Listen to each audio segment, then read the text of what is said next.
भक्त और भगवान। भगवान राम ने रसोई बनाई। कुछ समय पहले की बात है।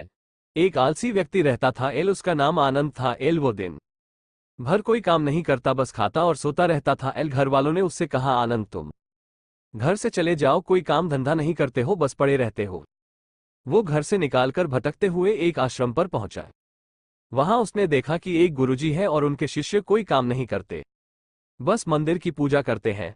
उसने मन में सोचा कि यह बढ़िया है, कोई काम धाम नहीं, बस पूजा ही तो करना है। गुरुजी के पास जाकर पूछा, क्या मैं यहाँ रह सकता हूँ? गुरुजी बोले, हाँ हाँ, क्यों नहीं, लेकिन मैं कोई काम नहीं कर सकता हूँ। गुरुजी, कोई काम नहीं करना है, बस पूजा करना होगी। आनंद, ठीक है, वो तो मैं कर लूंगा। अब आनंद महाराज के आश्रम में रहने लगा। ना कोई काम, ना कोई धाम, बस सारा दिन खाते रहो और प्रभु भक्ति में भजन गाते रहो। महीना भर हो गया, फिर एक दिन आई एकादशी। उसने रसोई में जाकर देखा कि खाने की कोई तैयारी नहीं। उसने गुरुजी से पूछा कि आज खाना नहीं बनेगा क्या? गुरुजी ने कहा, नहीं, आज तो एकादशी है, तुम्हारा भी उपवास है? उसने कहा, नहीं, अगर हमने उपवास कर लिया तो कल का दिन ही नहीं देख पाएंगे। हम नहीं कर सकते उपवास, हमें तो भूख लगती है। आपने पहले क्यों नहीं बताया? गुरुजी ने कहा, ठीक है, तुम ना करो उपवास, पर खाना भी तुम्हारे लिए कोई और नहीं बनाएगा, तुम खुद बना लो। मरता क्या न करता। गया रसोई में। गुरुजी फिर आए, देखो, अगर तुम खाना बना लो तो राम जी को भूख जरूर लगा लेना, और नदी के उस पार जाकर बना लो रसोई। ठीक है। लकड़ी, आटा, तेल, घी, सब्जी लेकर आनंद महाराज चले गए। जैसे तैसे खाना भी बनाया। खाने लगा तो याद आया कि गुरुजी ने कहा था कि राम जी को भोग लगाना है। लगा भजन गाने, आओ मेरे राम जी, भोग लगाओ जी, प्रभु राम आइए, श्री राम आइए, मेरे भोजन का भोग लगाइए। कोई न आया तो वो बेचैन हो गया कि यहां तो भूख लग रही है और राम जी आ ही नहीं रहे। भोला मानस जानता नहीं था कि प्रभु साक्षात तो आएंगे नहीं, पर गुरुजी की बात मानना जरूरी है। फिर उसने कहा, देखो प्रभु राम जी, मैं समझ गया कि आप क्यों नहीं आ रहे हैं। मैंने रूखा सूखा बनाया है और आपको तरमाल खाने की आदत है, इसलिए नहीं आ रहे हैं। तो सुनो प्रभु, आज वहां भी कुछ नहीं बना है, सबको एकादशी है, खाना हो तो ये भोग ही खा लो। श्री राम अपने भक्त की सरलता पर बड़े मुस्कुराए और माता सीता के साथ प्रकट हो गए।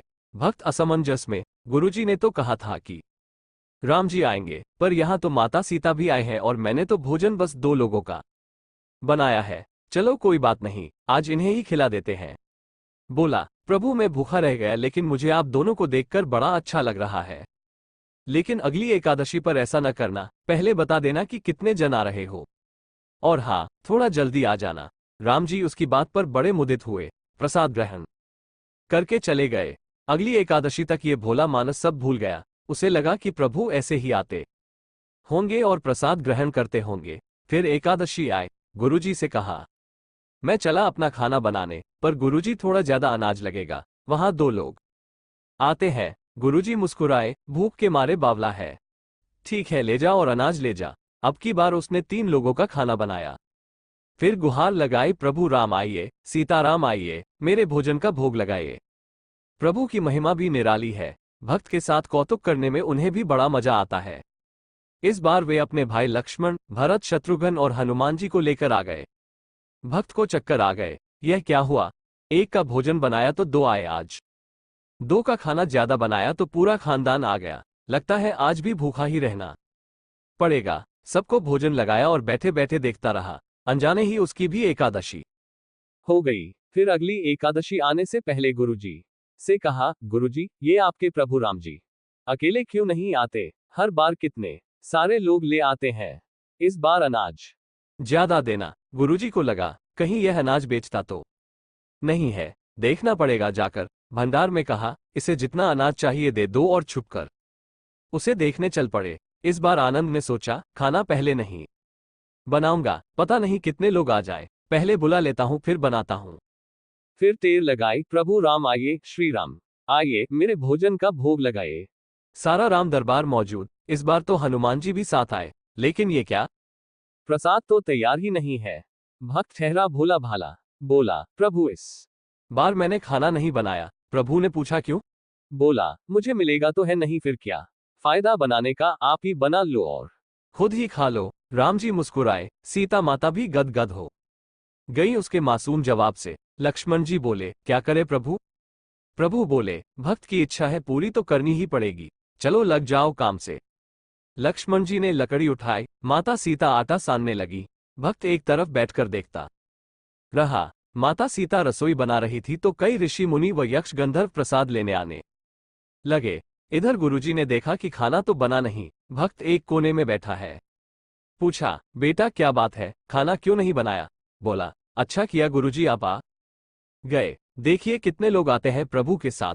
गुरुजी बोले, मुझे तो कुछ नहीं दिख रहा तुम्हारे और अनाज के सिवा। भक्त ने माथा पकड़ लिया, एक तो इतनी मेहनत करवाते हैं प्रभु, भूखा भी रखते हैं और ऊपर से गुरुजी को दिख भी नहीं रहे, ये और बड़ी मुसीबत है। प्रभु से कहा, आप गुरुजी को क्यों नहीं दिख रहे हैं? प्रभु बोले, मैं उन्हें नहीं दिख सकता। बोला, क्यों? वे तो बड़े पंडित हैं, ज्ञानी हैं, विद्वान हैं, उन्हें तो बहुत कुछ आता है, उनको क्यों नहीं दिखते आप? प्रभु बोले, माना कि उनको सब आता है, पर वे सरल नहीं है तुम्हारी तरह, इसलिए उनको नहीं दिख सकता। आनंद ने गुरुजी से कहा, गुरुजी प्रभु कह रहे हैं कि आप सरल नहीं है इसलिए आपको नहीं दिखेंगे। गुरुजी रोने और कहने लगे कि वाकई मैंने सब कुछ पाया, पर सरलता नहीं पा सका तुम्हारी तरह, और प्रभु तो मन की सरलता से ही मिलते हैं। प्रभु प्रकट हो गए और गुरुजी को भी दर्शन दिए। इस तरह एक भक्त के कहने पर प्रभु ने रसोई भी बनाई।